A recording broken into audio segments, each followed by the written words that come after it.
Everyone, আজ সকালে উঠে ব্রেকফাস্ট করে বসে পড়েছি অফিসের কাজে। মা যাচ্ছে মামার বাড়িতে বিকজ আজকে মামার দোকানে পুজো রয়েছে।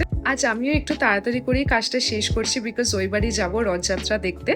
আর তার কিছুক্ষণ পরেই ফ্লিপকার্ট থেকে পার্সেল এলো। মায়ের জন্য ইয়ারফোনটা অর্ডার করেছি আর বেশ কটা জিনিস অর্ডার করেছি, পরের ব্লগে তোমাদের সাথে শেয়ার করব। আর ওই বাড়িতে যাব বলে বেশ কটা স্ন্যাক্স কিনে নিলাম আর তারপরেই দেখি জোরে বৃষ্টি নেমেছে। লাঞ্চ সেরে ফেলে তারপর বেশ কিছুক্ষণ কাজ করে বেরিয়ে পড়েছি রথ দেখবো বলে। আসলে ছোটবেলা থেকে এখানেই রথ দেখছি, তাই এখানেই একটু বেশি টান রয়েছে।